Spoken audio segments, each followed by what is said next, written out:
Amén.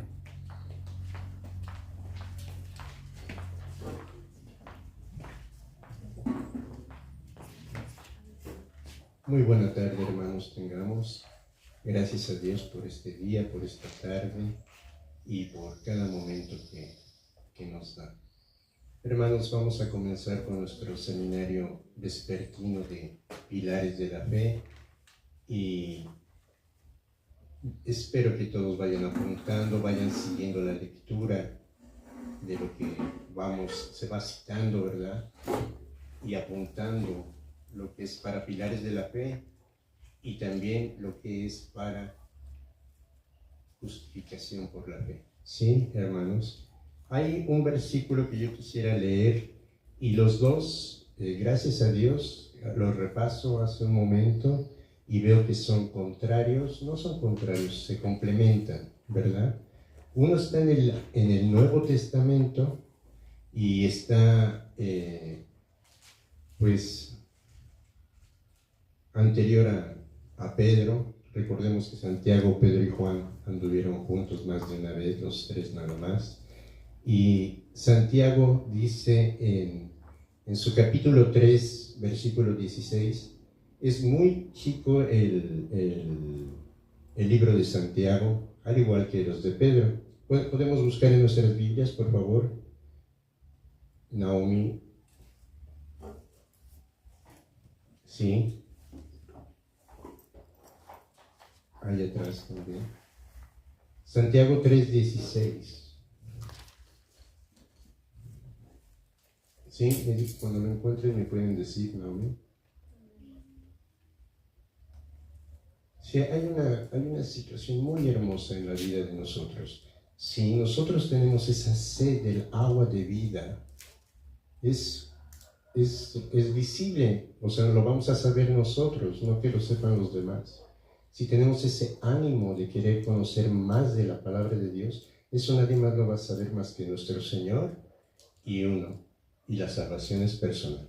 Vamos a leer en Santiago 3:16, que dice así: porque donde hay celos, en Hebreos 12:12 dice, cuidado con cualquier raíz de amargura, no sea que primavereando, que brotando, no solo te contamines, sino contamines a los demás con tu raíz de amargura, tu yo, tu egoísmo, ¿verdad? Acá dice, porque donde hay celos y contención, ya no contienda, una contención, que aunque no estés peleando, pero tú estás viviendo una contienda, tú, no hay en el exterior, pero tú tienes una contención. Allí hay perturbación y toda obra perversa. No está el Señor con nosotros, no está su Santo Espíritu ahí, y solamente uno lo sabe. Cuando no hay la paz que nuestro Señor Jesucristo nos dejó a cada uno, cuando dijo, la paz les dejo, mi paz les doy, y en el Antiguo Testamento también dice, fue muerto por nuestra paz, ¿sí? Bueno, el otro versículo que es complemento de este, lo encontramos en Proverbios 4:18, que lo vimos el día de ayer. Dice, mas la senda de los justos es como la luz de la aurora, que va en aumento hasta que el día es perfecto. ¿Sí? En otro lugar nos dice la palabra de Dios que el Santo Espíritu de nuestro Padre nos va transformando de gloria en gloria, mirando, ¿verdad?, de cara a nuestro Señor, ¿verdad? Mirándolo así, de gloria en gloria, nos vamos dando cuenta que el Santo Espíritu de nuestro Padre nos va transformando. Que tengamos muy buena tarde, hermanos. Gracias a Dios, y vamos a invitar a nuestro hermano Didier Vázquez para continuar con el estudio de la palabra de Dios. Amén. Amén. Gracias a nuestro hermano Alejandro. Vamos a caer de rodillas, vamos a abrir la palabra de nuestro Dios. Pero antes vamos a pedir la dirección del Espíritu Santo. Vamos a orar. Padre bendito, alabado y glorificado sea su santo y bendito nombre. Esta hermosa tarde, Padre, le damos las gracias porque ya estamos aquí en este lugar para poder abrir y meditar en su santa palabra. Le pedimos su dirección, su compañía, que podamos afianzar, Padre, en esta verdad presente a sus hijos, que están recibiendo preparación. En sus manos nos encomendamos, Padre eterno. Usted nos instruya y nos dirija en gran manera. Que por eso el Espíritu Santo nos hable y pueda sellar este mensaje en el corazón y la mente de sus hijos e hijas. Y también, Padre bendito, de los que nos han de ver y han de también verá seguirnos, para que su palabra no esté vacía, Padre, pueda ir acompañado del poder de su Espíritu Santo. Bendiga a los hermanos también que han de venir en camino, que también se unen, ¿verdad?, a este seminario. Padre, usted los bendiga también, puedan venir y sobre todo poder escuchar su santa palabra. Le pedimos el gran favor en el dulce nombre de su amado Cristo Jesús, nuestro amante Salvador. Amén.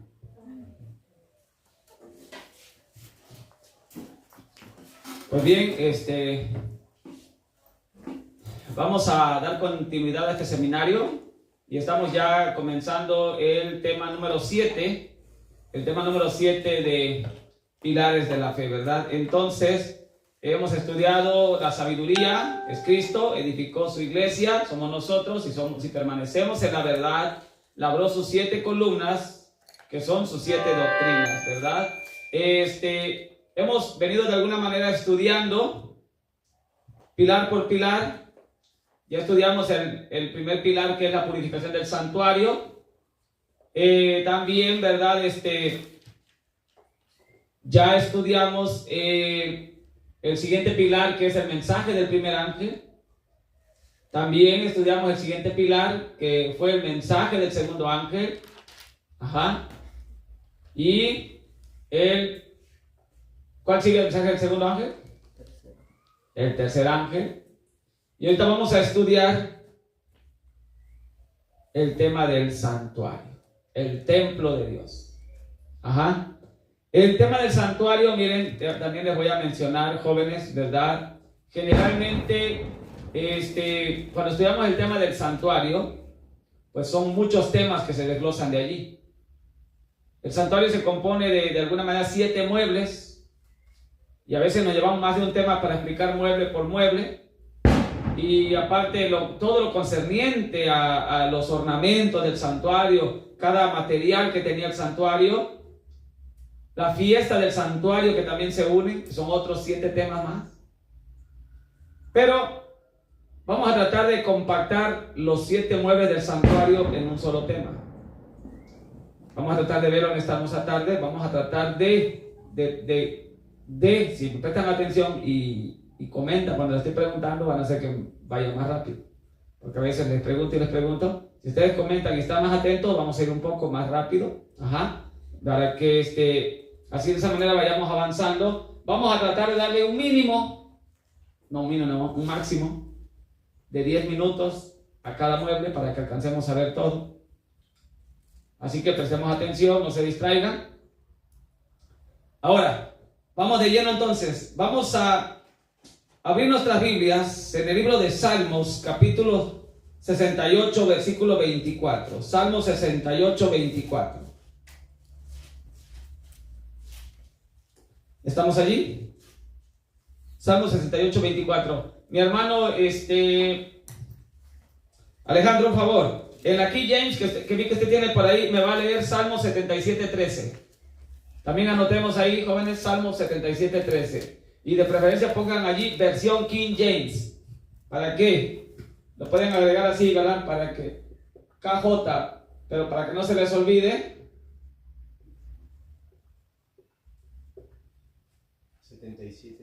77:13 de Salmos, versión King James, pongan allí. 13.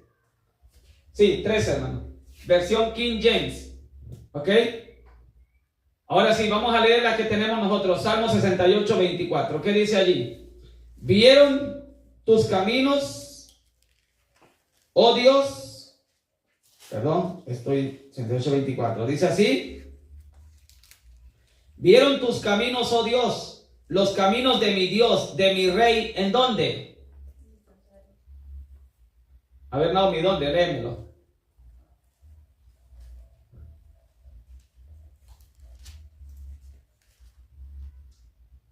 El que no vaya al ritmo le voy a preguntar, así que vayan al ritmo, no se me distraigan. ¿Qué dice Salmo 78, 24?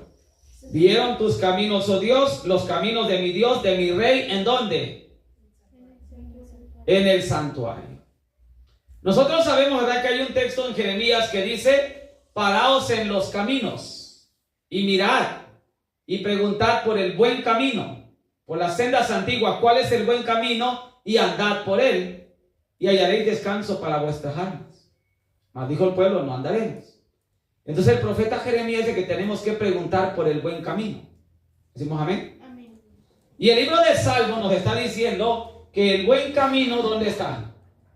En el santuario. En el santuario. ¿Qué dice la versión King James, mi hermano Alejandro? Dice: Your way, O God, is in the sanctuary. En español. Tu camino, oh Dios, está en el santuario. Amén. ¿Entendieron? Tu camino, oh Dios, está en el santuario. ¿Por qué le dije que escribieran la versión King James? Porque en la versión español nunca lo van a encontrar así. La versión en español dice: oh Dios santo es tu camino. La otra versión dice: oh Dios en santidad es tu camino. Pero la traducción está mal. La versión King James dice: oh Dios, tu santuario, en el santuario está tu camino. ¿Entendimos?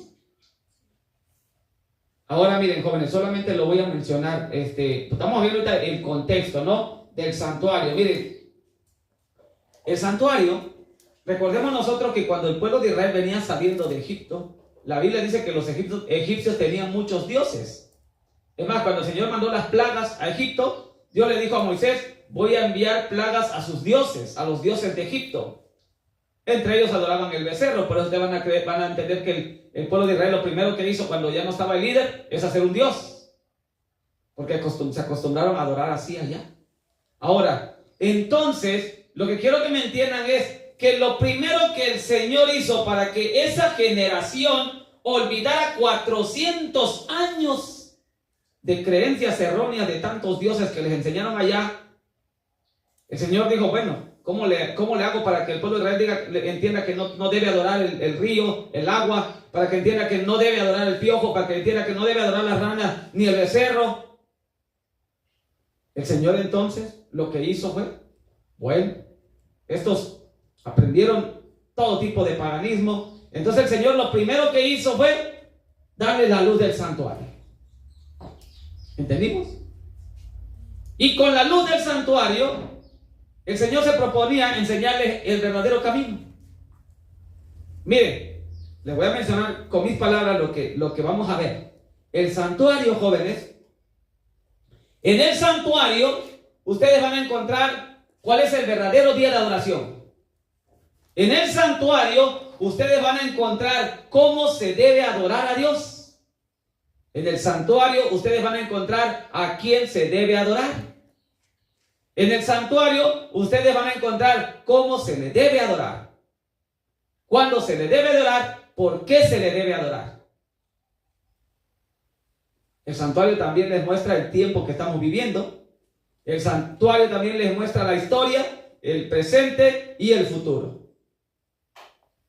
Así que en el santuario está todo. Además, toda la Biblia habla del santuario. ¿Decimos amén?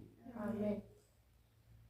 Y también dijimos, ¿verdad?, que en el santuario, ¿qué dijimos entonces? Dice, hermano, en el santuario está ¿qué? Tu camino. Así que cuando ustedes logren, jóvenes, comprender, manejar el tema del santuario, que también la mensajera dice que va a ser el santuario es el centro de ataque de Satanás, porque ahí está el camino. Ya leímos 2 textos que dicen que en el santuario está el camino. ¿Decimos amén? Ok, entonces vamos de lleno, ¿verdad? Miren, jóvenes, les voy a tratar en el libro de Éxodo capítulo 40, anoten, hay cosas que no voy a leer para que necesito avanzar, solamente vamos a tratar de Éxodo capítulo 40, pero ustedes vayan anotando conforme voy comentando. En Éxodo capítulo 40, ustedes van a encontrar allí los muebles del santuario. ¿Cuáles eran los muebles que estaban dentro del santuario? Y van a encontrar ustedes, ¿verdad?, que el santuario también se componía de 3 partes.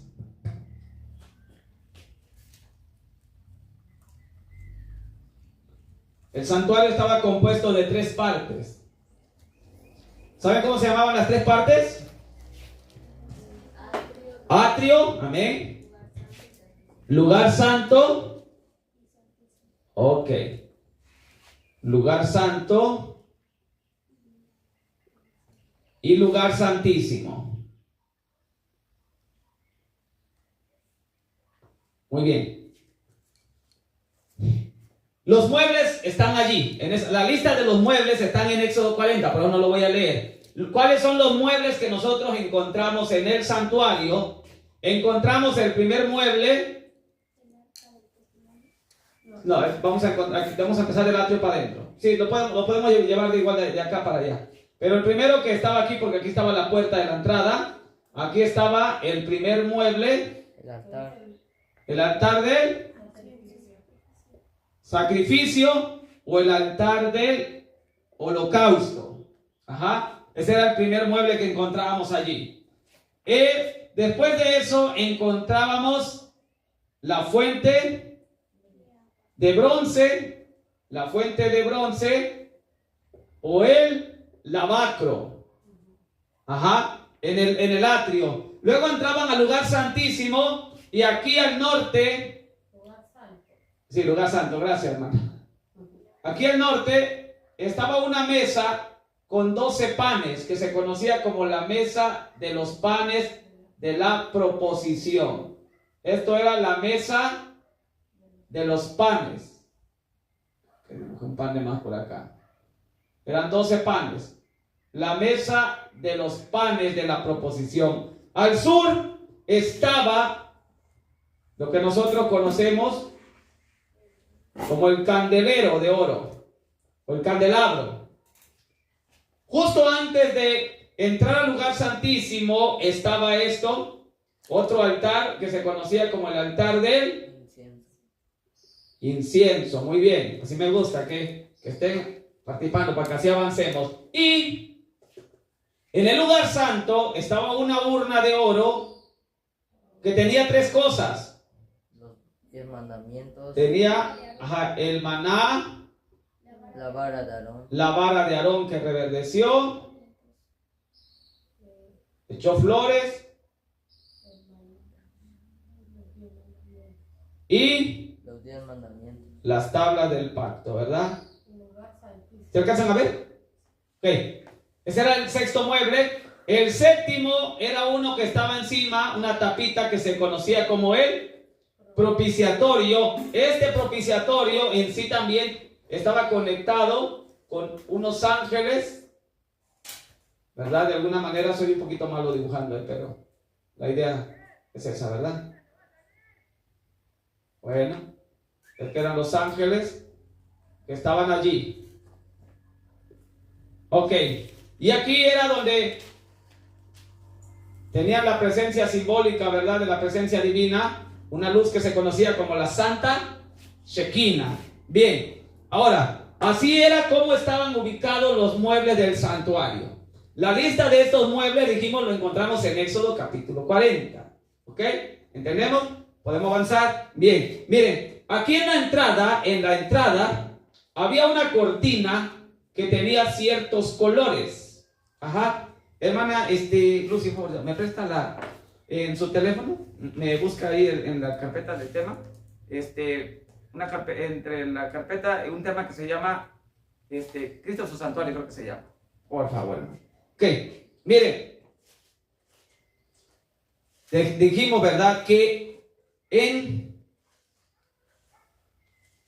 la entrada se colocó una cortina. La palabra del Señor dice que se colocó una cortina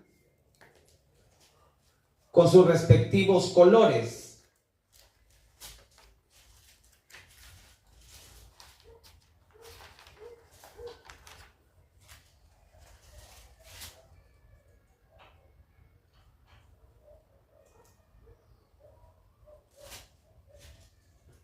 En el libro de Éxodo capítulo 25, versículo 1 en adelante, ¿verdad? Dice de esta manera. Ajá, sí, gracias.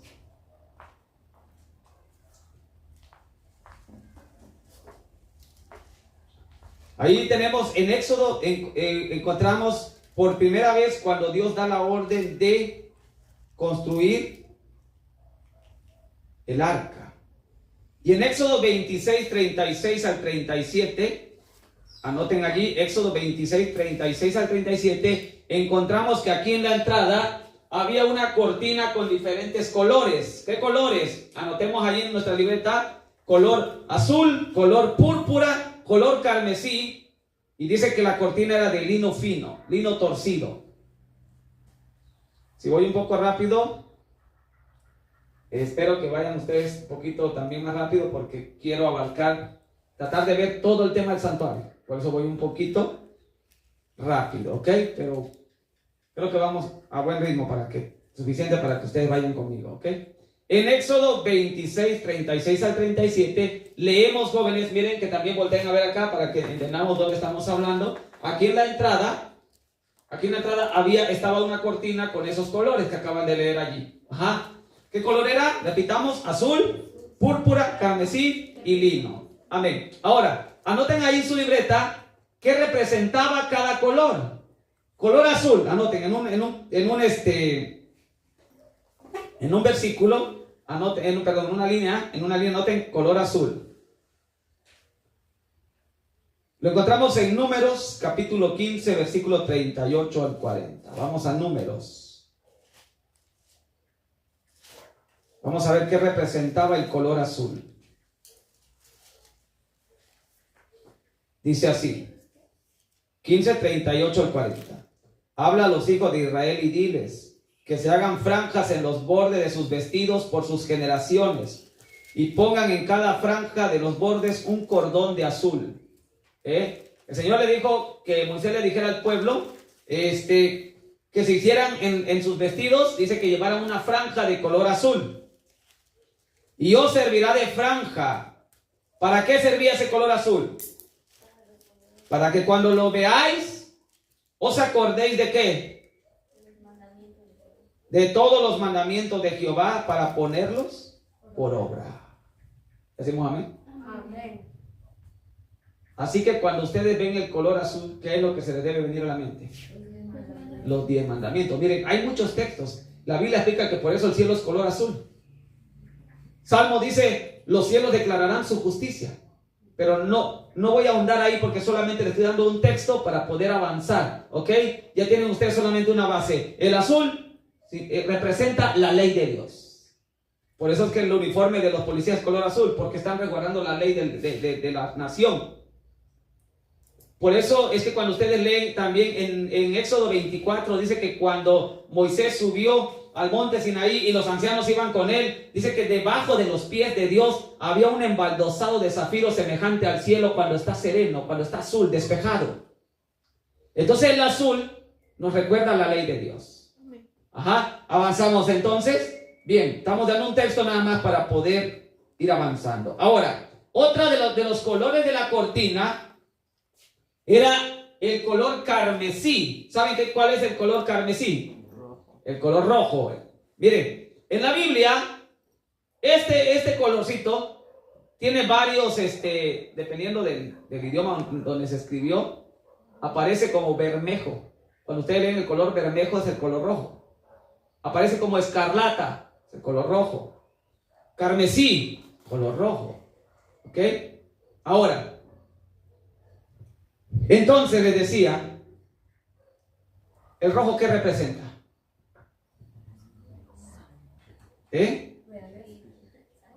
Realeza. No.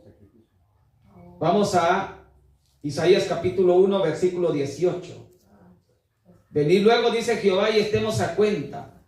Si vuestros pecados fueren como la grana, como la nieve, serán emblanquecidos. Si fueren rojos como el carmesí, vendrán a ser como blanca lana. ¿El rojo qué representa? 1:18. Anoten para que así de una vez, si lo anotan, ya no van a tener problemas si se los olvida.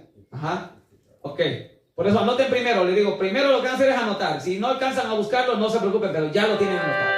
Ajá. Porque si están buscando y no anotan, no van a hacer ni uno ni lo otro. Ok. Bien. Entonces, Isaías 1:18 dice: si vuestros pecados fueren como el carmesí, vendrán a ser como blanca lana. Así que el rojo, ¿qué representa? El pecado, transgresión de la ley. ¿Ok? Así que miren, si van prestando atención, el azul es obedecer la ley y el rojo es desobedecer la ley, desobediencia a la ley. Esos dos colores tenía la cortina. Ahora, por eso es que cuando el pecador se acercaba al santuario donde sabía que iban a degollar el cordero que él traía, y antes de entrar al atrio, encontraba la cortina. Lo primero que encontraba era la cortina, porque estaba en la puerta. Y entonces él veía que el azul era la obediencia a la ley de Dios, por eso traían la franja azul. Y el rojo le recordaba su pecado, le recordaba que había transgredido la ley, porque ¿qué es pecado? Transgresión de la ley. Pero había otro color allí, el color púrpura. Que, miren, les voy a decir rápidamente, miren, saben que hay muchas cosas que de alguna manera, que a veces me ha tocado aprender en la vida, que yo decía en mi momento, pero ¿para qué me va a servir esto? Que cuando uno lee la Biblia, y uno dice, bueno, por algo el Señor me permitió conocer ciertas cosas. Miren, cuando yo estaba en la prepa era muy, muy rebelde. Y como era tan rebelde, nos dieron a elegir una materia para... Se me fue el nombre, ¿no? Pero según a lo que nos íbamos a dedicar saliendo de ahí, ¿no? Y yo quería cierta materia, pero no me dieron privilegio. Y me dijeron, tú te vas a ir a dibujo y pintura. Y para allá me mandaron porque nadie quería ir para allá. Y cuando empecé a recibir mi primera clase de dibujo y pintura, el maestro de dibujo y pintura, a mí no me gustaba dibujar. Y ya ven que soy malo dibujando. Y entonces el maestro lo primero que nos dio fue la clase de que originalmente solamente existen 5 colores. Y que los otros colores son la mezcla de esos. Por eso ustedes cuando van a comprar sus pinturas a tal empresa, dice, te igualamos el color. El rosa lo sacan de la mezcla entre el rojo y el blanco. Mezclen colores líquidos y van a ver que le va a dar color rosa. El gris, negro y blanco. El limón, el amarillo con el verde, etcétera, etcétera. El color púrpura es una mezcla de 2 colores. ¿De qué color creen ustedes que sale el púrpura? Rojo y azul. Del rojo y el azul, efectivamente, sí. Del rojo y el azul. El púrpura, ¿qué representa entonces? El púrpura representa, vamos a anotar allí púrpura. Segunda de Corintios 5:21. Primera de Pedro 3:18 al 19. Segunda de Corintios 5:21 y Primera de Pedro 3:18 al 19. Leo para avanzar mientras ustedes escriben. Segunda de Corintios 5:21 dice: al que no conoció pecado, por nosotros lo hizo pecado. ¿Entendemos? En Cristo se fusionaron los 2 colores porque Él no cometió pecado, pero el Padre cargó pecado, lo hizo pecado, dice. Por eso, Él cuando habla en Juan 3:14, se compara con la serpiente también, ¿verdad? Él dice, así como Moisés levantó la serpiente en el desierto, es necesario que yo sea levantado. Se compara con la serpiente porque el Padre lo hizo pecado. No cometió pecado, no vayan a malentender. Pero en Él se fusionaron esos 2 colores. También lo leemos en 1 de Pedro 3:18 al 19, dice, porque también Cristo padeció una sola vez por los pecados, el justo por los injustos. ¿Entendimos? ¿Cómo es que en el Señor Jesús se fusionaron esos 2 colores? O sea, el púrpura representa a Cristo. ¿Cómo es que en el Señor Jesús se fusionaron esos 2 colores? Hay cosas que no lo vamos a leer. Mire, la Biblia dice que cuando el Señor Jesús estaba siendo crucificado, dice la Biblia que llegó un soldado y le colocaron en sus hombros, ¿qué le colocaron? Un manto color escarlata, dice. En una dice púrpura, otra dice escarlata. Dice que le dijeron, salve rey de los judíos. Y le colocaron, dice, un manto escarlata sobre su hombro. Aunque ellos lo estaban haciendo de burla, los soldados lo estaban haciendo para burlarse, lo que realmente estaba pasando, el rojo, ¿qué representa? Ya dijimos, el pecado. Aunque ellos lo estaban haciendo para burlarse de él y le estaban colocando el manto, era un símbolo de que Isaías dice, Jehová cargó en él el pecado de todos nosotros. O sea, ese manto color rojo que le pusieron sobre su hombro no era casualidad. Aunque ellos lo estaban haciendo de burla, era un símbolo que el Padre estaba colocando sobre él el pecado del mundo entero. ¿Decimos amén? Y entonces, por eso es que aparece también allí, ¿verdad? Que el material con el cual estaba hecho la cortina, dice que era de lino fino. ¿Qué representa el lino fino? Apocalipsis 19, 7 al 8. Apocalipsis 19, 7 al 8 dice que el lino fino representa las acciones justas de los santos. Acá, nena, acá, dejen allá a los que están llegando. Concentrémonos acá. ¿Qué representa el lino? Las acciones justas de los santos. Ok. 18, ¿qué? ¿Ya vieron? Todos distraen, ¿verdad? Concéntrense. Nadie, no todos, están viendo ahí quiénes están llegando. Ustedes concéntrense aquí. Apocalipsis 19, 7 al 8. Ahora, así que estamos entendiendo que solamente, miren, el pecador venía con su oveja. Solamente llegando a la cortina, ni siquiera había entrado al santuario, y ya el Señor por medio de esa cortina le estaba presentando el mensaje de justificación por la fe. Amén. Miren, ni siquiera habían entrado al santuario, no hemos entrado al santuario, estamos acá afuera todavía, miren, y con la pura cortina, y eso que lo estoy resumiendo, porque eso es mucho, con la pura cortina encontramos el tema de justificación por la fe. Amén. Ahora, entonces entrando, ahora sí, vamos a entrar al santuario, al atrio. ¿Ok? ¿Y el lino qué color es? ¿Eh? Lino. Ya lo leímos. ¿Qué representa? Ahí díganme los que leyeron. Ahora, vemos nosotros entonces que en Éxodo capítulo 27, 1 al 2, Éxodo 27, 1 al 2, encontramos nosotros lo que de alguna manera, ¿verdad?, llevaba esta arca. Dice que llevaba en sus 4 esquinas 4 cuernos. Y dice que ahí era rociado la sangre en esas 4 esquinas. ¿Ya lo notaron? Éxodo 27, 1 al 2. Dice ahí, y le harás cuernos en sus 4 esquinas. Los cuernos serán parte del mismo y lo cubrirás de bronce. Ese altar en cada esquina llevaba un cuerno, que ustedes leen el santuario y dice que ahí se derramaba la sangre. Ajá. Ahora, en la Biblia los números tienen significados. ¿Qué representa el número 4 en la Biblia? Anoten ahí, el número 4 significa el mundo entero. El número 4 representa el mundo entero. El número 4 representa los 4 puntos cardinales, los 4 extremos de la tierra. El número 4 representa, me seréis testigos en Jerusalén, Judea, Samaria y hasta lo último de la tierra. El número 4 representa que el mensaje, el evangelio, tiene que ser llevado a toda nación, tribu, lengua y pueblo. ¿Entendimos?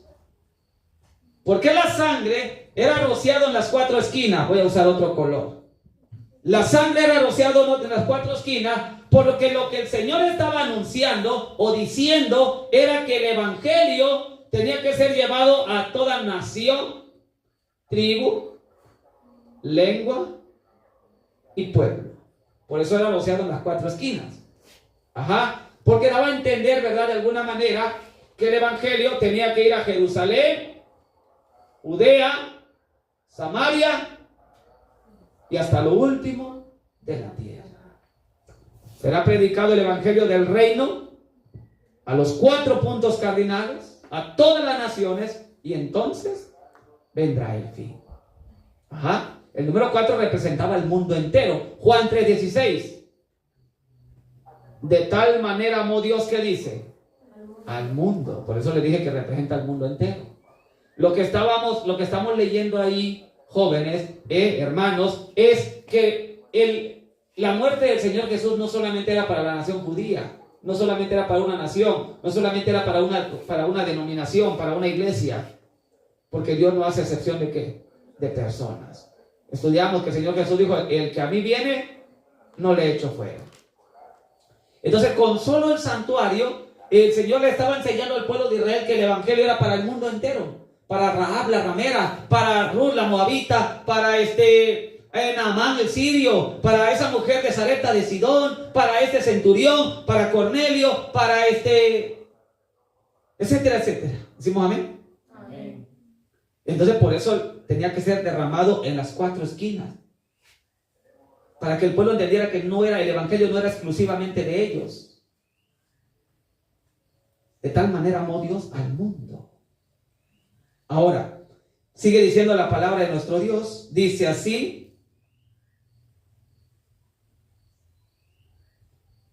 Éxodo 29, 38 al 39. Éxodo 29, 38 al 39. Dice así, esto es lo que ofrecerás sobre el altar, 2 corderos de un año cada día continuamente. Ofrecerás uno de los corderos por la mañana y el otro cordero lo ofrecerás a la caída de la tarde. Miren, ¿cuántos corderos se sacrificaban diario? 2, uno por la mañana y el otro por la tarde. Bien, ahora pregunto, sabemos realmente todos, ¿verdad?, qué significa el cordero. ¿A quién representa el cordero? A Cristo. Juan 1:29, y aquí el cordero de Dios que quita los pecados del mundo. Ok, aquí vamos avanzando. Cristo representaba ese cordero. Ahora la pregunta es, ¿por qué si el cordero representaba a Cristo, por qué se tenían que degollar 2 corderos? ¿Por qué uno por la mañana y por qué otro por la tarde? Mire, Génesis 27, anoten ahí Génesis capítulo 27. Mire, solamente anótenlo y ya ustedes lo leen detenidamente. El Señor Jesús, ¿a qué hora fue arrestado? No, horario no, pero de ¿qué hora del día? ¿A qué hora fue arrestado? No de horario, exacto, con horario. En la mañana. ¿Después de qué fue arrestado, pues? De la cena. Entonces, ¿a qué hora fue arrestado? En la noche, ¿no? Por eso iban con antorchas. Ok, toda la noche fue enjuiciado. Por eso Pedro se estaba calentando cuando llega la mujer y le dice, también tú estabas con él. Por eso el Señor Jesús le dijo, antes de que el gallo cante, tú me habrás negado 3 veces. Quiere decir, ¿a qué hora canta el gallo, pues? ¿Ah? En la madrugada, ¿verdad? Ok. Entonces, eso quiere decir que el Señor Jesús toda la noche fue enjuiciado. A esas horas más o menos lo negó Pedro. Ok. Pero dice Mateo 27, vamos a ir rápidamente a Mateo capítulo 27. Y le digo que muchas cosas lo estoy mencionando porque quiero avanzar. Ajá. Mateo capítulo 27 dice de esta manera, venida la mañana, ¿qué horas? ¿A qué horas degollaban el cordero? Vean cómo todo, miren jóvenes, tantito, antes de seguir leyendo, miren acá. Miren, el santuario no solamente nos daba la fecha de la muerte de Cristo, sino que el santuario, lo vamos a ver ahorita, también indicaba la hora de la muerte de Cristo. Venida la mañana, o sea que nosotros, de acuerdo al santuario, ¿qué debían estar haciendo los sacerdotes diarios en la mañana? Sacrificando un cordero. Pero en lugar de sacrificar un cordero, venida la mañana, dice que todos en la sinagoga, los principales, los ancianos del pueblo, entraron en consejo contra Jesús para entregarle a muerte y lo llevaron atado y le entregaron a Poncio Pilato, el gobernador. No se daban cuenta que estaban cumpliendo la profecía del santuario en la misma hora exacta que el Señor había indicado en el santuario. Hasta la hora les dio el Señor. ¿Decimos amén? Por medio de la fiesta del santuario les dio la fecha, el 14 del primer mes iba a morir. Pero por medio ahora, de acuerdo a lo que estamos leyendo, por medio del santuario, el Señor hasta había revelado la hora en que Cristo iba a ser entregado. Pero el otro cordero, ¿a qué hora se sacrificaba? En la tarde. ¿Por qué en la tarde? Porque a la hora nona, a las 3 de la tarde, Mateo 27 dice que el Señor Jesús dijo: Padre, en tus manos encomiendo mi espíritu. Miren, ¿estamos entendiendo? Por eso eran 2 corderos, uno por la mañana y el otro por la tarde. La mañana, la hora en que fue clavado y crucificado y fue entregado por los sacerdotes. Y el de la tarde era la hora que él iba a entregar el espíritu.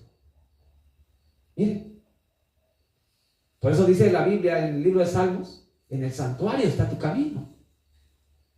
Y en el santuario, les decía, no solamente indicaba la fecha de la muerte de Cristo, sino hasta la hora exacta. Ahora, algo más. Por eso dijimos, ¿verdad?, que el cordero representaba a Cristo. 2 corderos diarios. Se tenía que rociar en las 4 esquinas, simbolizando que el evangelio tenía que ir a las 4 puntos cardinales: toda nación, tribu, lengua y pueblo. Ahora, cuando el Señor Jesús fue traspasado, dice que llegaron los soldados y lo vieron ya muerto, dice la Biblia. Pero un soldado dijo: bueno, yo siento que este nomás se anda haciendo, ¿no? Agarró una lanza y le traspasó el costado. ¿Qué salió? Sangre y agua. No olviden eso. No olviden eso. Cuando el sacerdote, por degollar el cordero, se manchaba, entonces tenía que venir aquí a este lugar. Miren. Solamente, miren, antes de entrar acá, lo voy a mencionar también. Dice que el resto de los intestinos del animal eran quemados acá. Levítico capítulo 1. Dice que este intestino que era quemado acá, dice que era una ofrenda encendida en olor grato para Jehová. ¿Qué hacen ustedes cuando van pasando ahí donde están asando carne? Se detienen, ¿verdad? Inhala más fuerte, ¿o no? Allá, por ejemplo, en Tapachula, no sé acá, ¿verdad? No he visto, pero en Tapachula la gente que vende en la calle tacos de carne asada, intencionalmente ponen un pedacito de grasita ahí en el carbón y está soltando su olorcito para que la gente diga: dame 2 para llevar. Pero no se refiere literalmente a eso. No se refiere que Dios llegaba y decía, ¿verdad?, qué bien huele. No se refiere a eso. Levítico dice que lo que aquí se quemaba era olor grato para Jehová, pero el libro de Efesios capítulo 5 versículo 2 se refiere a que dice que el sacrificio de Cristo iba a ser el olor grato, fragante para Dios. Pero ustedes van a recordar, ¿no?, que cuando María ve al Señor Jesús y lo quiere abrazar y le dice Raboni y lo quiere felicitar, Jesús le dice: espérate, no me toques, no he subido a mi Padre. O sea, Jesús dice: no me felicites todavía, voy a ver si mi papá está de acuerdo con lo que hice, voy a ver si mi papá primero acepta mi sacrificio.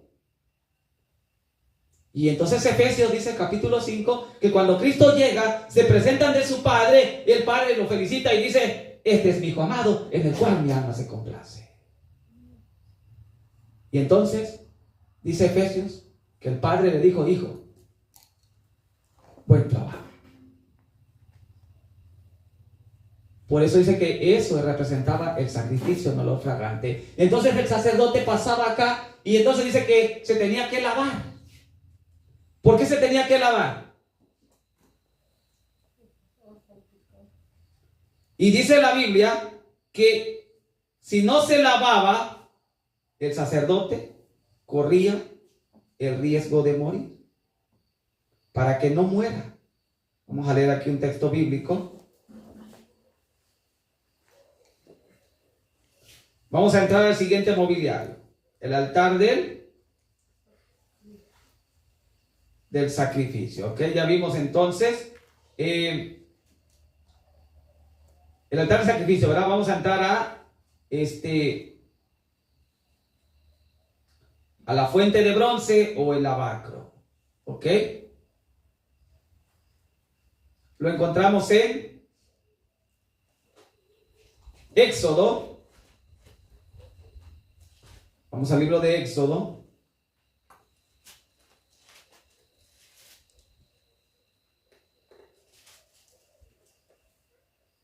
Capítulo 27.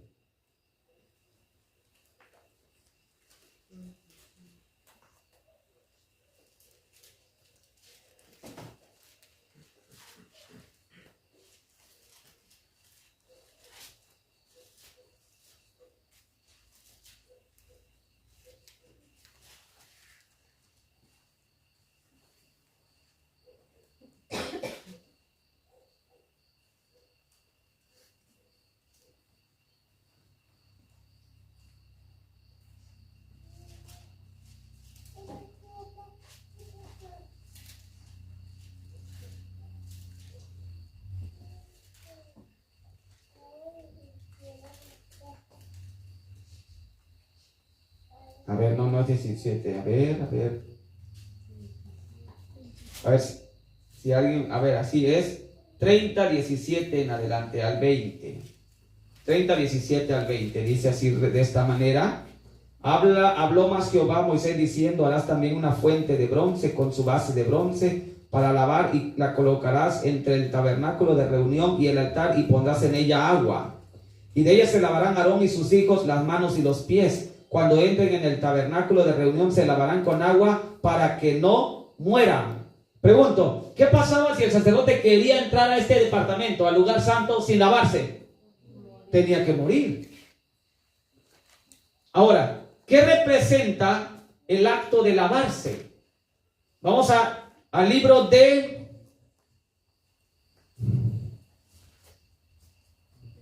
Hechos, sí, vamos a ir al libro de Hechos, 22, 16. Vamos a ir rápidamente. Hechos 22, 16. Vamos a leer. Dice de esta manera, miren, el Señor dice, hace una pregunta en Hechos 22, 16. Ahora pues, dice, ¿por qué te detienes? Levántate y bautízate y lava tus pecados invocando su nombre. ¿Cómo nosotros podemos lavar nuestros pecados? Por medio del bautismo. Y el Señor hace una pregunta, ¿verdad? ¿Por qué te detienes? Si aquí, ¿verdad? O alguien de los hermanos que nos está escuchando está claudicando entre dos pensamientos, está pensando dar ese paso decisivo, el Señor le dice esta noche: ¿por qué te detienes?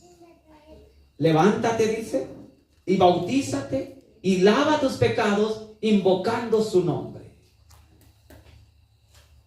¿Decimos amén? Amén. Marcos 16, 16 dice de esta manera: el que creyere y fuere bautizado será salvo, mas el que no creyere, ¿qué va a ser? Condenado. Ahí se cumple lo que dijeron, ¿verdad? Lo que decía el Señor: el que no se bautiza sencillamente va a ser condenado.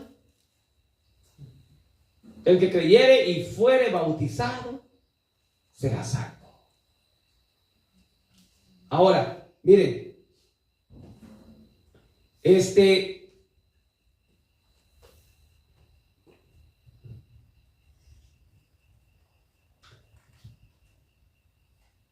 la palabra del Señor nos dice: el que creyere y fuere bautizado será salvo. No basta con creer, porque la Biblia dice que los demonios también creen y tiemblan. ¿Se van a salvar por creer? No. Por eso el que creyere y sea bautizado. O sea, yo puedo decir: no, pero yo voy a la iglesia, y podemos conformarnos con eso. Yo conozco gente que se conforma con ir a la iglesia, pero el Señor pide todo o nada. ¿Decimos amén? Entonces Él dice: renuncia al mundo. O almas adúlteras, dice Santiago 4:4. ¿No sabéis que la amistad con el mundo es enemistad contra Dios? O sea, con Dios es todo o nada. No quiero un servicio a medias. Sé pues vosotros perfectos, como vuestro Padre que está en los cielos es perfecto. ¿Decimos amén? Pues la voluntad de Dios es vuestra santificación, dice 1 Tesalonicenses 4:5. Ahora, Entonces estamos viendo, ¿verdad?, que el Señor nos pide que renunciemos completamente al mundo para poder entrar a este lugar, al lugar santo. Ahora, la Biblia dice, ¿verdad? Miren, les decía, miren, prestemos atención tantito acá, jóvenes. ¿Qué se derramaba en los cuernos? Sangre. ¿Qué había aquí en esta fuente para lavarse? Agua. Pregunto nuevamente, ¿qué dos cosas derramó el Señor Jesús en la cruz del Calvario? Esta es la cruz. Cuando el soldado le traspasó el costado, la Biblia dice que salió de su costado sangre y agua.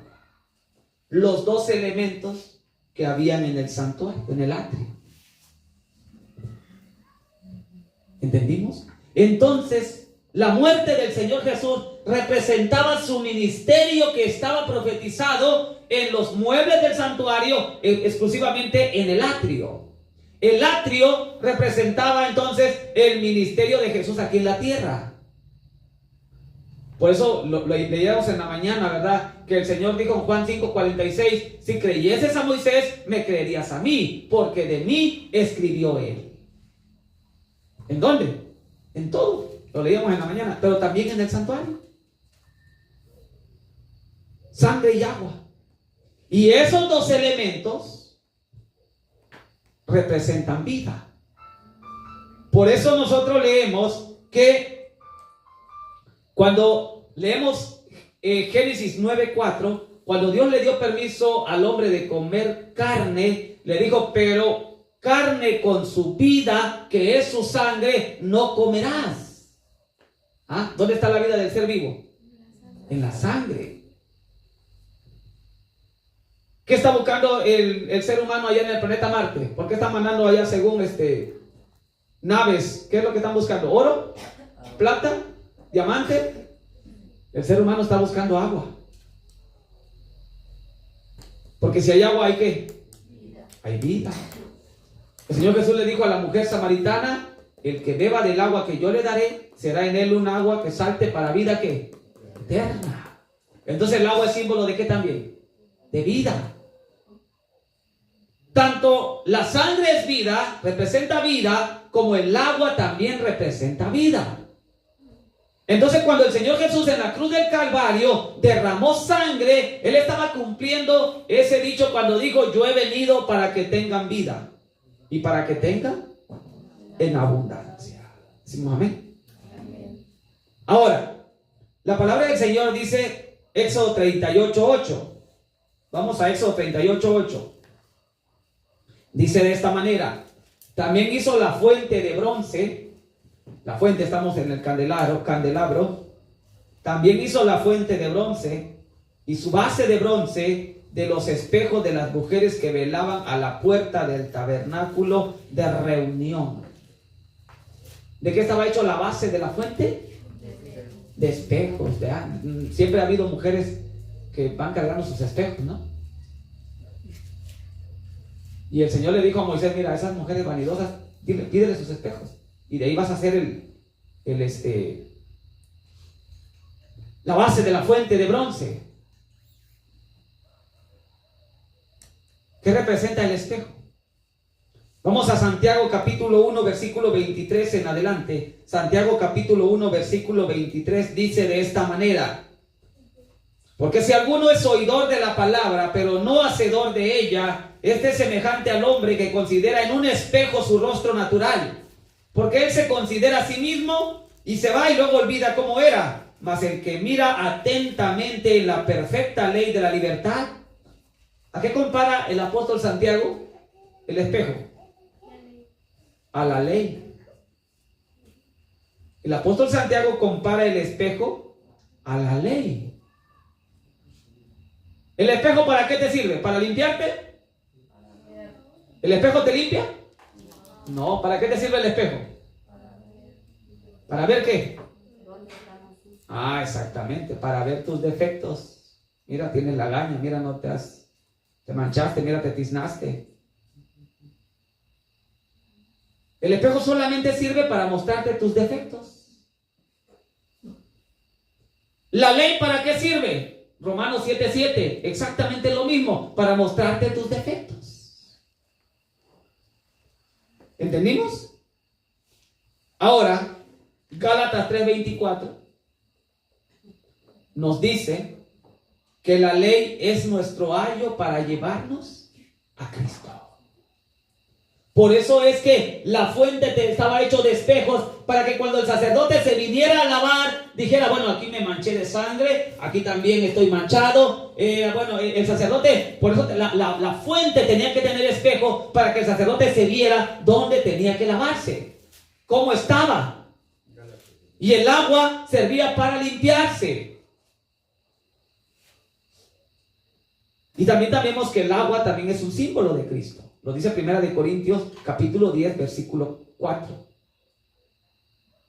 Entonces, por eso Pablo dice, así como el espejo es lo que sirve para que ustedes se vayan a lavar, también está diciendo en Gálatas 3:24 que la ley es el que nos manda a buscar a Cristo. Porque la ley solamente nos muestra que somos pecadores. Y la Biblia dice que no hay justo ni aun uno. Entonces necesitamos un abogado. Necesitamos un mediador. Y por eso la ley nos muestra que somos culpables y merecemos la muerte. La paga del pecado es la muerte. Y entonces, por eso es que lo primero que hacemos es, bueno, como sí, ya vi que soy culpable, me declaro culpable. Y decir, Señor, sé mi abogado. ¿Decimos amén? Amén. Bien, entonces entraba el sacerdote al lugar santo. Avancemos. En el lugar santo, aquí a mano derecha estaba la mesa de los panes, los 12 panes. 12 panes. ¿Por qué 2 hileras? Estaban en 2 hileras. Representa el Antiguo y el Nuevo Testamento. Por eso eran 2 hileras. Los 2 testigos que leemos en la Biblia, ¿no?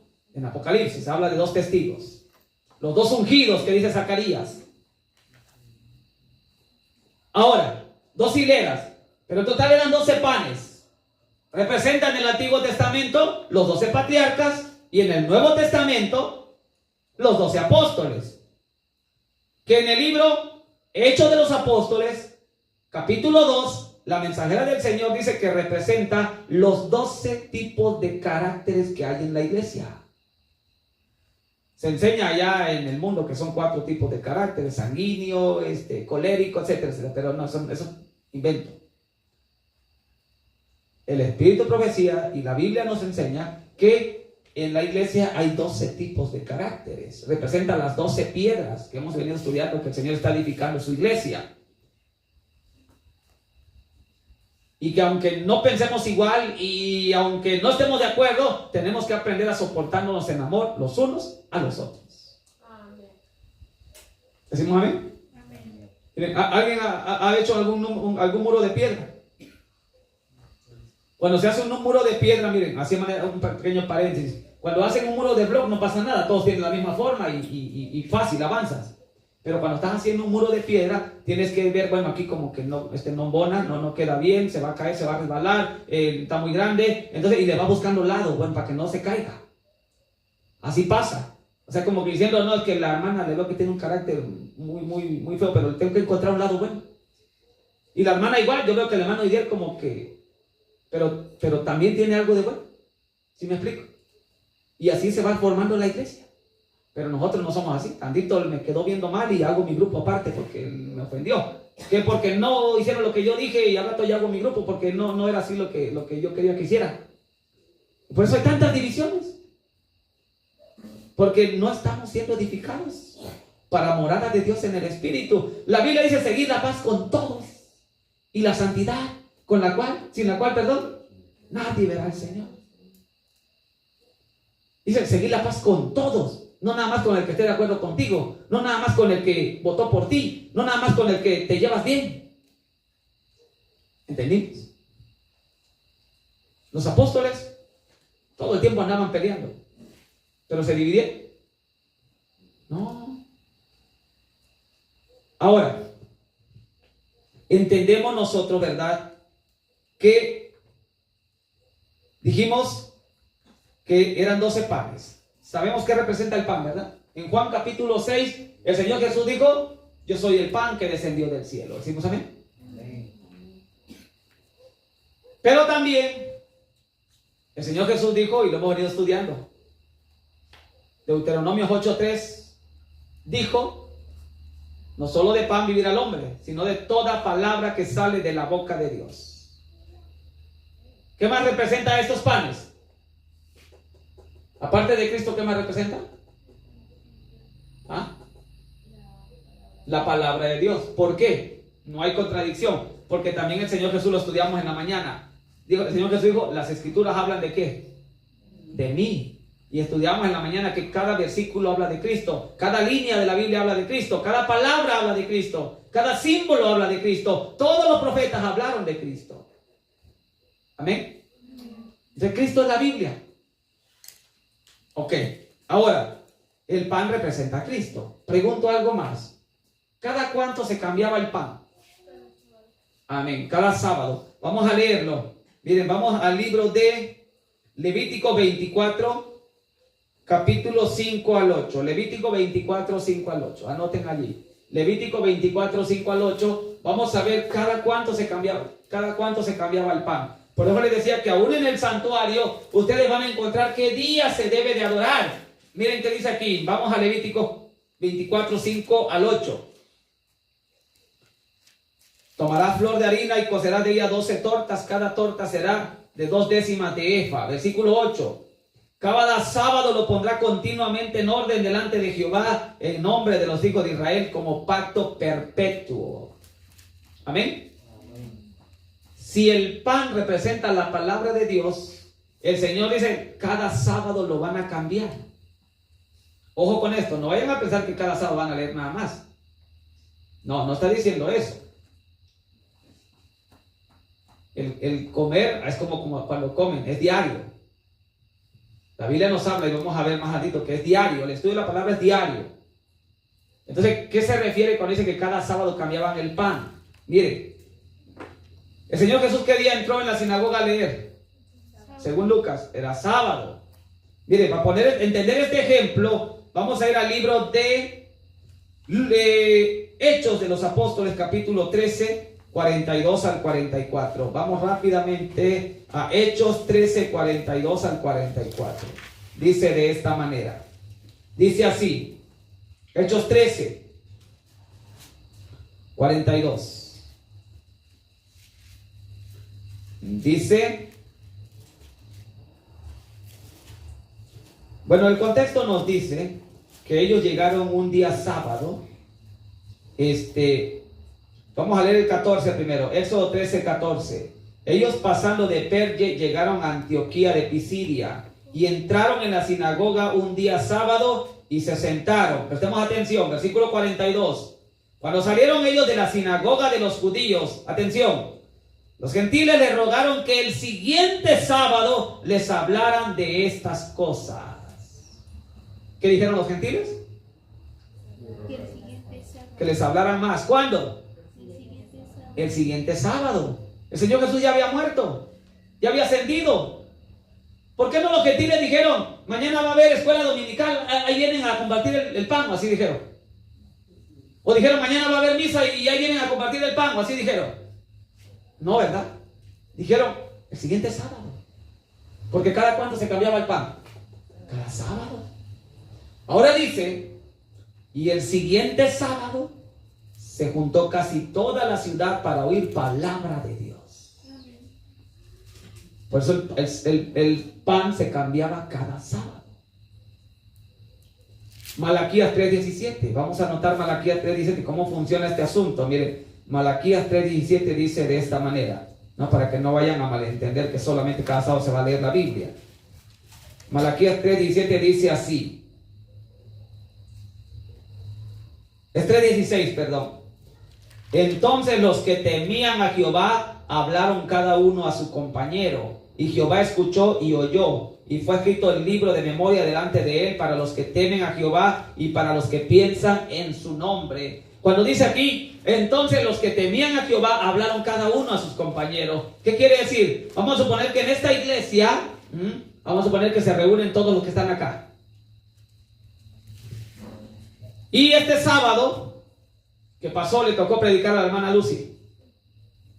Y en el rol de predicadores, el siguiente sábado va a predicar la hermana Elvira. Y el siguiente rol de predicadores va a predicar el hermano Alejandro. Y el siguiente sábado va a predicar se me fue otro nombre. Neri. ¿Ven cómo se cambia el pan? Porque son 12 caracteres, 12 apóstoles. Entonces la hermana Elvira puede decir, no, yo veo que la iglesia necesita un tema de salud, porque veo que como que, y va a preparar tema de salud para este sábado que le toca.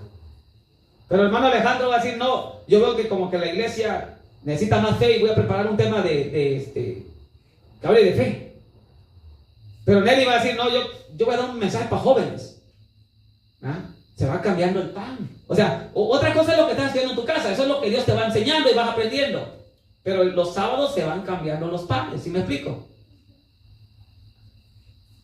Por eso los judíos dijeron, los gentiles le dijeron a ellos, el siguiente sábado vengan y síganos hablando más de esto.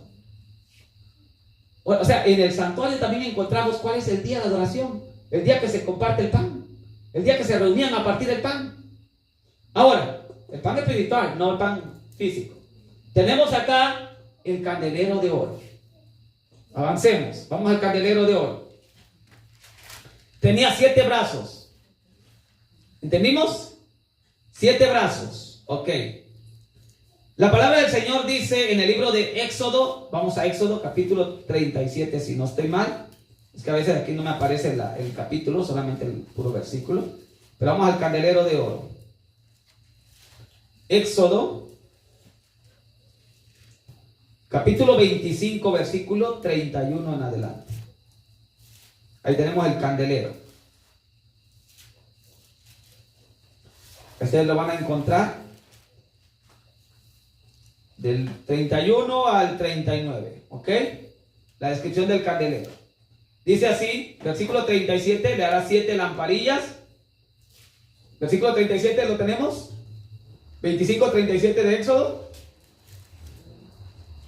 Le hará 7 lamparillas, las cuales encenderás para que alumbren ¿hacia dónde? ¿Para que alumbren hacia dónde? Adelante. Hacia adelante. Ojo con esto. Ojo con esto. Aún el santuario, miren jóvenes, lo que estudiamos creo que hace rato. Aún el santuario te muestra cómo vas a interpretar la escritura. Cómo vas de alguna manera a entender la escritura. Dice que tenía manzanas. Cierta distancia, cada brazo tenía sus manzanas. Ajá. Léalo ahí. Tenían manzanas. Proverbios dice manzana de oros con figura de plata es la palabra dicha correctamente o como conviene. ¿Qué entendemos? Que el apóstol Pedro dice que hay algunos que tuercen las escrituras para su propia perdición. Que el libro de Juan dice que van a haber algunos que le van a quitar y algunos que le van a ¿qué? A añadir. Por eso Dios dijo, aquel que le quite, le voy a quitar su nombre del libro de la vida, y el que le añada, le voy a añadir sus plagas. O sea, ¿qué quiere decir? Que muchos a la Biblia o le quitan, o le añaden, o lo tuercen, dice el apóstol Pedro. Y entonces, dice que estas lámparas, que era lo que los mantenía ardiendo, ¿qué llevaba ahí? Aceite, el aceite para las lámparas, dice el contexto. ¿Y el aceite qué representa? Zacarías 4, versículo 6. Zacarías ve una visión y ve el aceite que está siendo regado, verán esos olivos, y el ángel le dice, esto es palabra de Jehová a Zorobabel, que dice, no con ejércitos, sino con mi espíritu, ha dicho Jehová de los ejércitos. Amén. Este candelero es un símbolo de el Espíritu Santo.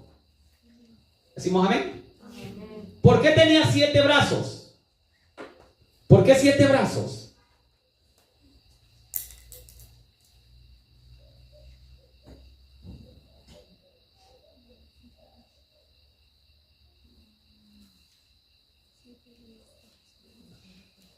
La palabra del Señor dice en el libro de Apocalipsis que representa los 7 espíritus de Dios.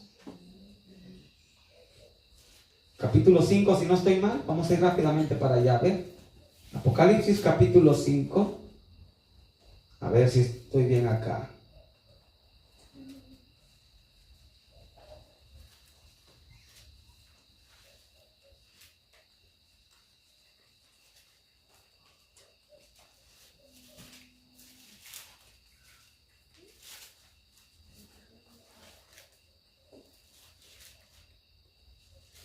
Si alguien lo encuentra, a ver.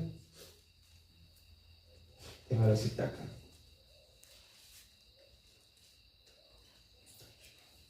4:5. Perdón, dice así. Y del trono salían relámpagos, truenos, voces. Delante del trono ardían 7 lámparas de fuego, los cuales son, ¿qué? Los 7 espíritus de Dios. Ajá. ¿Cuáles son esos 7 espíritus de Dios? Isaías 11:1 al 2. El espíritu de Jehová el Señor está sobre mí. No, ese no, es este, perdón.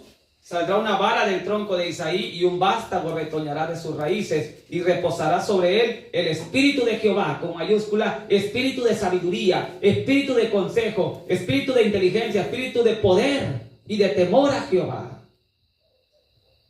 Esos son los 7 espíritus. Por eso el Señor Jesús en Juan capítulo 16 dice que el Espíritu Santo, Él os guiará ¿a qué? A toda la verdad. ¿Ok? Por eso ahora dice, si el Espíritu Santo nos va a guiar a toda la verdad, por eso las manzanas estaban allí, porque las manzanas, dice Proverbio, que significa, Proverbios capítulo 25:11, manzana de oro con figura de plata, es la palabra dicha correctamente, dicha como conviene. Entonces, ¿qué quiere decir? Que si nosotros nos dejamos moldear, enseñar por el Espíritu Santo, vamos a poder darle de alguna manera el sentido correcto, la interpretación correcta a las Escrituras. Amén. Porque la profecía, dijo el apóstol Pedro, no es de interpretación privada. No es que yo diga, es que yo sí lo entendí, es que para mí así es que a mí así me contaron, es que a mí así me dijeron. No. Dice, porque nunca la profecía fue traída por voluntad humana, sino que los santos hombres de Dios hablaron siendo inspirados ¿por quién? Por el Espíritu Santo. Amén. Amén. Ok, ahora, entonces, las lámparas, leíamos aquí en Éxodo, ¿hacia dónde debían de alumbrar? Hacia adelante.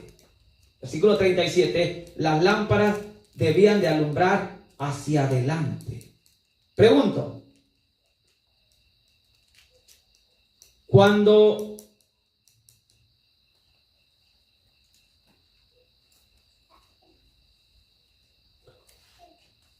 ustedes van caminando en un lugar oscuro y se van alumbrando, ¿para dónde van alumbrando? ¿Ah? ¿Qué pasa si van caminando en un lugar oscuro? Vamos a suponer que llevo mi teléfono, prendo mi lámpara y está oscuro y voy alumbrando para atrás. ¿Qué creen que va a pasar? Me voy a caer, voy a tropezar. Exactamente. ¿Qué representa el acto de alumbrar hacia adelante? Segunda de Pedro 1:19 al 20. ¿Qué es lo que nos alumbra para adelante? Segunda de Pedro 1:19 al 20. Tenemos la palabra profética más segura, a la cual hacéis bien en estar atentos como una antorcha que alumbra en lugar oscuro. ¿Qué es lo que nos va alumbrando el camino? ¿Ah? La profecía. Por eso es que el diablo está tan interesado en decir, no, es que eso ya se cumplió, es que eso ya quedó en el pasado, es que nosotros somos historicistas, porque el diablo quiere que tú vayas caminando a oscura y al rato vas a tropezar. Eso dice Proverbios, la senda de los justos, Proverbios 4:18, es como la luz de la aurora que va en aumento, y dice el versículo siguiente, mas la senda de los impíos, dice, no saben en qué tropiezan. ¿Entendimos? El santuario hasta les va a decir cómo deben de utilizar la Biblia, para dónde deben de alumbrar. Por eso el enemigo se ha encargado de inventar, y por todos lados escucho, ¿no?, que somos historicistas. Y hermanos, estamos leyendo con los jóvenes rato que no somos historicistas. Somos históricos y al mismo tiempo proféticos. Un carro lleva la luz trasera para avisar al otro si se va a detener, si va a girar, pero al mismo tiempo va avanzando ¿con qué? Con la luz delantera. Y así debemos ser nosotros. Bueno, la historia nos ayuda a entender dónde estamos parados, y la profecía es qué es lo que viene. ¿Decimos amén? Los candeleros, las lámparas, dice la Biblia, tiene que alumbrar adelante. Y Pedro lo está confirmando. Tenemos la palabra profética que nos va alumbrando para adelante. Por eso sabemos que viene ley dominical. Por eso sabemos que viene el nuevo orden mundial. Por eso sabemos que nos van a quitar propiedades. Por eso sabemos que vamos a pasar hambre. Por eso sabemos que tenemos que morir al yo, etcétera, etcétera. Que vienen plagas, viene juicio, vienen calamidades. Ahora, entonces, las lámparas deben alumbrar hacia adelante. Miren que dice Isaías 44, 6 al 7. Isaías 44, 6 al 7. Miren, muy bonito este texto. Miren que dice acá. Isaías 44, 6 al 7. Dice así.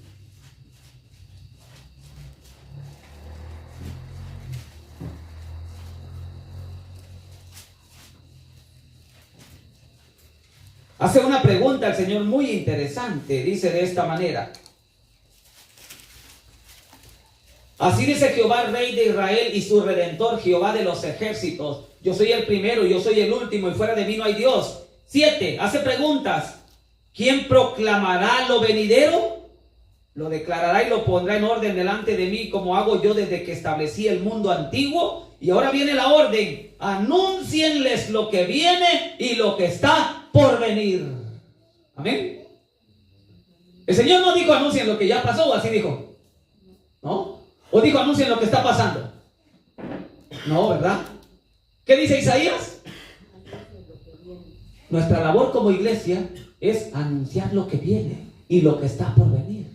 Por eso leemos una cita en Primeros Escritos donde habla de los mensajeros. La mensajera dice que los temas principales en los cuales se deben espaciar los mensajeros es darle certidumbre al glorioso futuro. Evento de los últimos días, capítulo 1.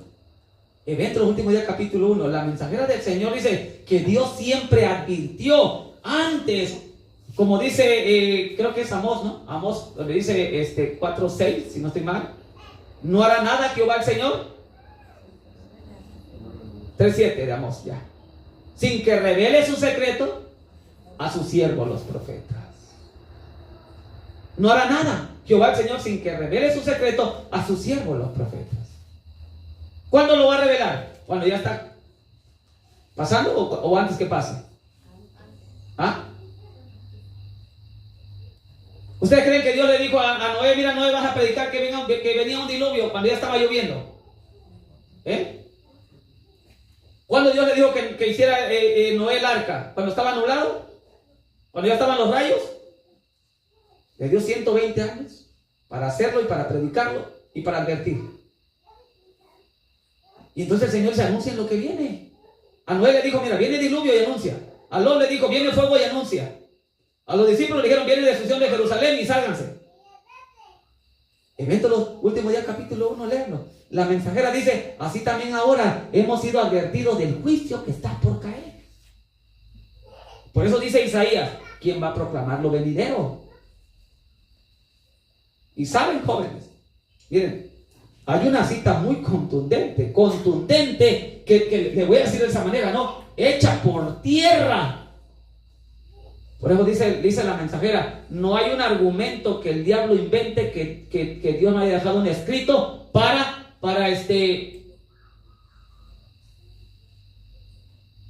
contrarrestar. Para aquellos que dicen que son historicistas, porque así se autodenominan, hay una cita en el Espíritu Profecía que está en el libro Testimonios para la Iglesia, tomo 9, página 17. Anoten, no veo que están anotando. Testimonio para la Iglesia, tomo 9, página 17. Dice de esta manera.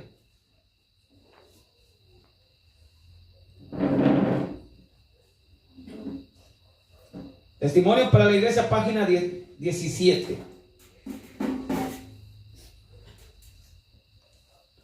La mensajera del Señor dice: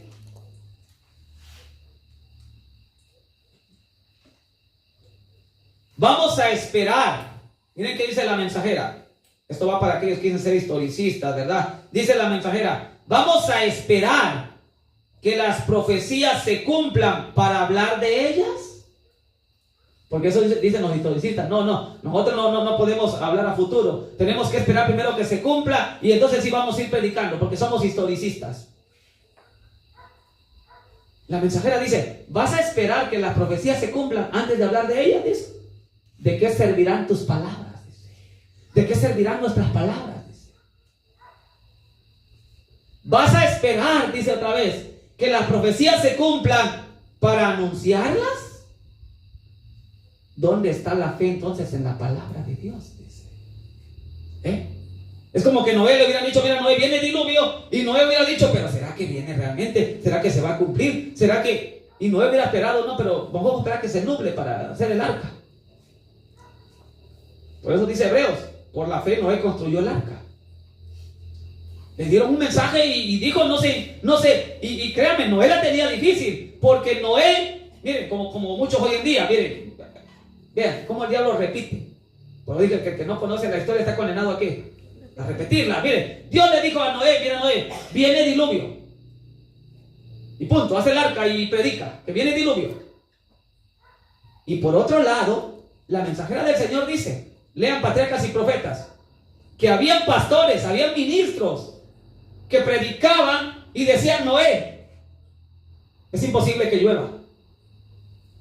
¿Cómo va a llover si el agua está abajo? Porque nunca había llovido. Ahorita nosotros ya lo vemos, pero en ese tiempo nunca había llovido. Le dijeron: mira, ¿cómo va a llover si la ciencia ha demostrado que el agua brota? ¿No has visto que cómo brota del vapor? ¿Cómo va a llover? Y no solamente eso. La mensajera del Señor dice que había ministros que decían: Noé, no va a llover porque Dios es un Dios de amor.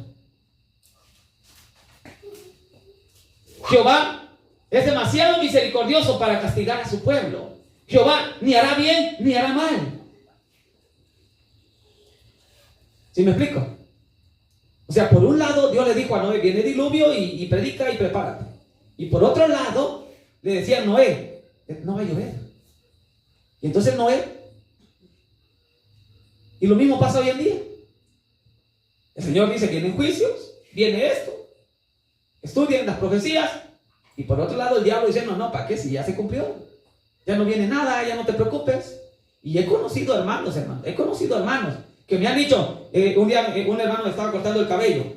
Y dice: hermano Didier, dijo, fíjate que todo eso invento de que viene toda la persecución, eso hermano, si eso ya pasó. Usted ya no, hermano, eso ya quedó la historia. Y créame, y tenía una base bíblica.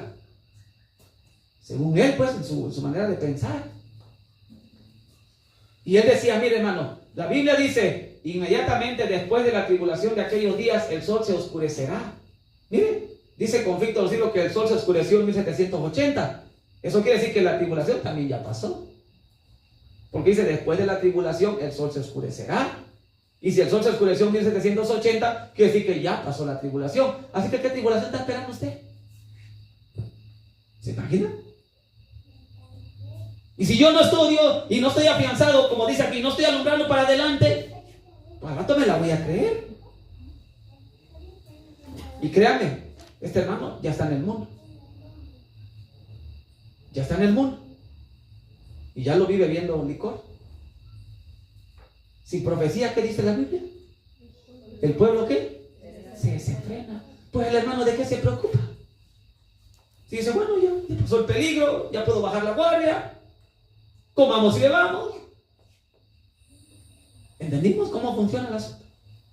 Por eso el candelero tiene que alumbrar hacia adelante. El Espíritu Santo dice: guiará toda la verdad. El Señor Jesús le dijo a los discípulos: todavía tengo muchas cosas que decirles, pero por ahora no lo van a entender porque andaban peleando el cargo, ya les dije, ¿verdad? Y entonces el Señor Jesús dijo: cuando venga el Espíritu, Él los guiará a toda la verdad y les hará saber las cosas que han de venir. Aún el Señor Jesús, cuando habló del Espíritu Santo, no dijo, Él les va a hacer entender las cosas que pasaron. No dijo, Él les va a hacer entender las cosas que están pasando, tampoco. Dijo en Juan capítulo 16, Él os hará saber las cosas que han de venir, evento futuro. Porque el candelero, las lamparillas tenían que alumbrar ¿hacia dónde? Hacia adelante. Bueno, pasamos al siguiente. El altar del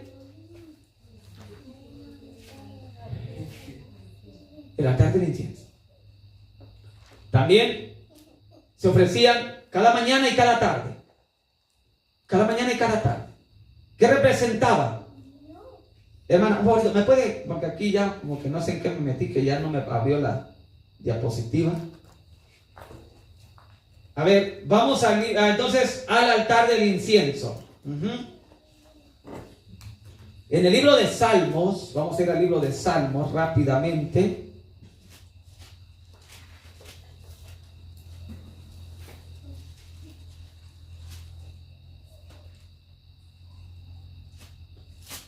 ...141 versículo 2. Salmo 141 versículo 2. ¿Ya? Gracias. ¿Estamos ahí? Salmo 141 versículo 2.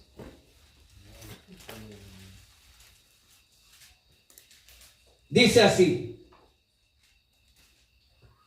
suba mi oración ante ti como el incienso. ¿Qué representa ese incienso que subía? Las oraciones, nuestras oraciones. La palabra de Dios dice que Dios está atento a nuestras oraciones. ¿Decimos amén?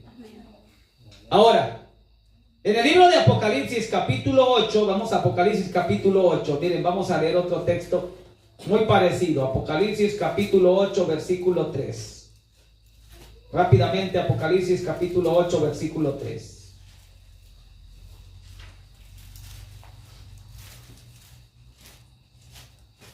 Apocalipsis capítulo 8, versículo 3.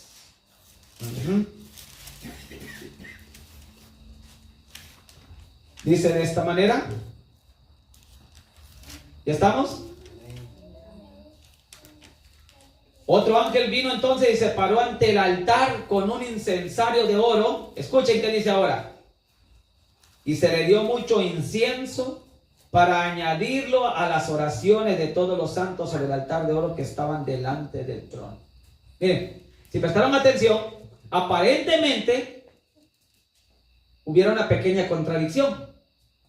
Porque Salmo dice que el incienso representa las oraciones de los santos. Pero Apocalipsis dice que el incienso se añade a las oraciones de los santos.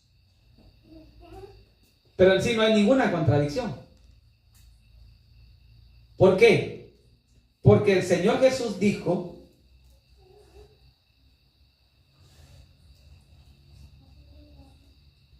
en el libro de Juan, capítulo 14, versículo 6, versículo 13 y 14 nuevamente.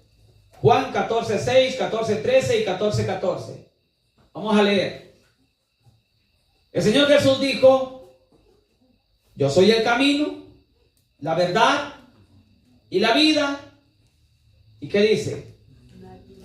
Y nadie viene al Padre si no es por mí. En otras palabras, jóvenes, hermanos, el santuario nos enseña que nosotros no podemos adorar imágenes. El libro de Hechos, si no estoy mal, capítulo 4, versículo 12, dice: no hay otro nombre debajo del cielo dado a los hombres en el cual podamos ser salvos.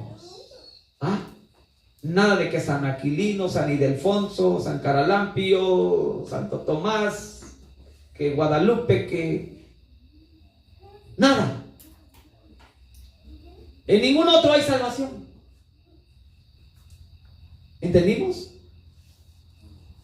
Por eso es que el santuario también nos enseña cómo adorar, a quién adorar.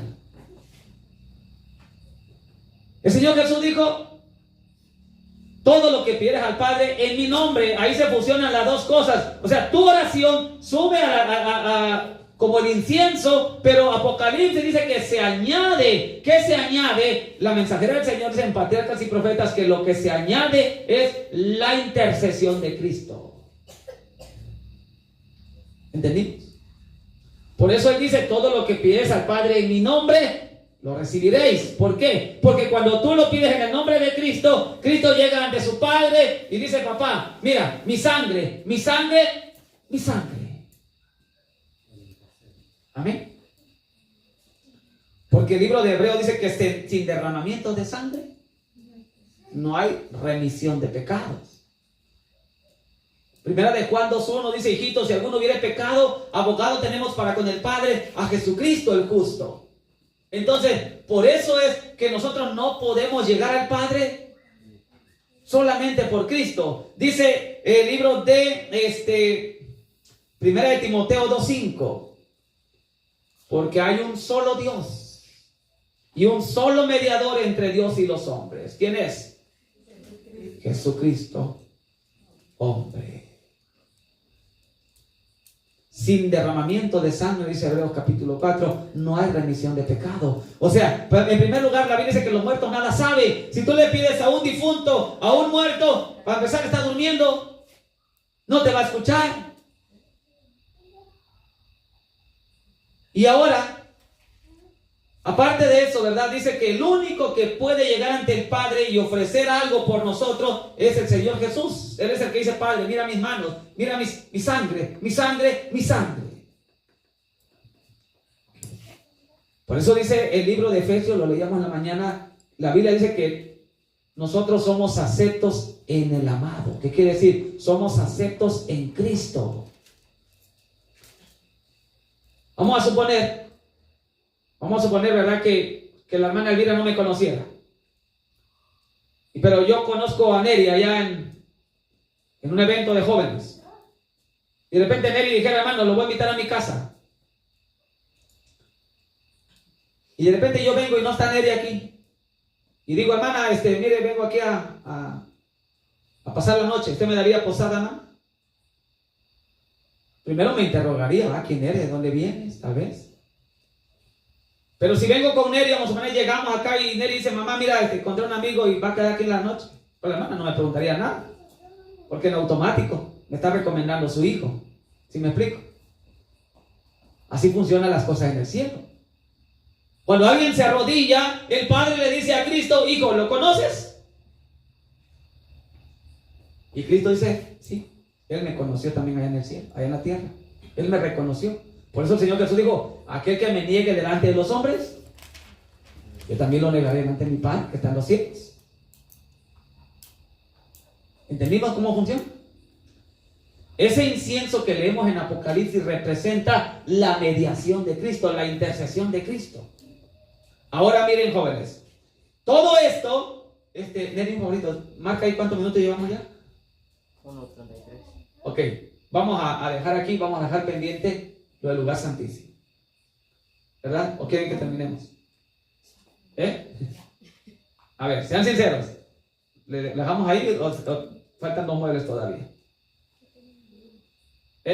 Solo Lucy está hablando, lo demás creo que termine. Bueno, mire, vamos a cerrarlo aquí, porque la mayoría dice que el silencio también es elocuencia. Miren, esto que hasta donde nos quedamos acá, el sacerdote lo hacía diario, esto era diario. Para entrar acá solamente lo hacía una vez al año lo hacía nada más. Y tenía una fecha determinada, ¿ok? Marcada. Esto lo hacía diario, lo que hemos leído hasta ahorita, el sacerdote lo hacía a diario y lo hacía 2 veces al día. Algunas cosas, aquí esto lo tenía que tener prevenido todo el tiempo y eso tenía que cambiarlo cada sábado, pero en sí, oficiaba diario. De los 5 muebles que hemos estudiado, ¿cuál de los muebles acercaba más al sacerdote al lugar santísimo? ¿Cuál de los 5 muebles acercaba más al sacerdote al lugar santísimo?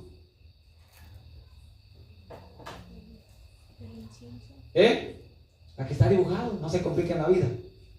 ¿Cuál? El altar del incienso. El sacerdote entraba por acá en la cortina, acá sí, pasaba aquí, oficiaba luego acá, luego se venía a la mesa, luego venía el candelabro y por último llegaba aquí, que este estaba pegado a la cortina. Y la mensajera del Señor dice, y lo dice la Biblia, que esa cortina era un poco más baja que el techo. Quiere decir que el humo que aquí salía se venía para este lado, para el lugar santísimo. Porque la cortina estaba abajo, entonces el humo llegaba para allá. Esto es lo que nosotros leemos en el libro de Hebreos 4:16. Acercaos pues confiadamente al trono de la gracia. La mensajera del Señor dice, miren cómo el Señor en su infinita sabiduría, ¿por qué dejó precisamente este mueble aquí? Aquí, lo más cerca, dijimos que la Santa Shekinah representaba la presencia de Dios. Entonces, pregunto, ¿qué era lo que acercaba más al sacerdote a la presencia de Dios? El incienso, ¿qué representa? Nuestras oraciones. Entonces, lo que el Señor quería enseñarnos con este mueble al ubicarlo acá era, jóvenes, que nuestras oraciones nos acercan al trono de la gracia. La mensajera del Señor dice en el libro La Oración que la oración nos coloca en la sala de audiencia del Altísimo. Por eso estaba aquí este mueble. Por eso el Señor lo puso aquí, para que el sacerdote entendiera que la única manera de acercarse aquí era por medio de la oración. Así que, jóvenes, la Biblia dice que nuestros pecados han hecho separación entre Dios y nosotros. Pero tenemos un bonito privilegio. Tenemos algo mejor que el celular. El celular te permite hablar con parientes, amigos.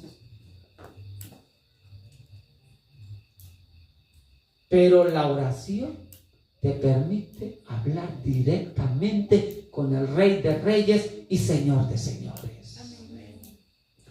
La oración te permite hablar con Dios mismo. Decimos un fuerte amén por eso. Amén. Así que, jóvenes, tenemos grandes privilegios y no lo sabíamos. Así que te pedimos, ¿verdad?, que el Señor pueda bendecir su palabra. El santuario, jóvenes, es un tema muy fascinante. Está el camino trazado. Enseña cómo adorar, a quién adorar, cuándo adorar, cómo interpretar la Biblia. Todo está en el santuario. Por eso dice al principio, en el santuario está tu camino. Y solamente tratamos de ir resumiéndolo para que pudieran tener un concepto más claro del santuario. Pero también en la página Ejército Obrero ustedes pueden ver, ahí tenemos también el tema del santuario completo, ahí tenemos también el arca del pacto, ahí tenemos lo que es el maná, lo que es la vara de Aarón, que no alcanzamos a ver, el propiciatorio. Ustedes pueden verlo también por si gustan, ¿verdad? Y gustan compartir, ahí está el tema completo también del tema del santuario. Así que, porque mañana vamos a cerrar con el tema de pilares de justificación por la fe. Así que Dios me los bendiga y que pasen una feliz noche. Bien, vamos a ponernos de pie y vamos a entonar el himno.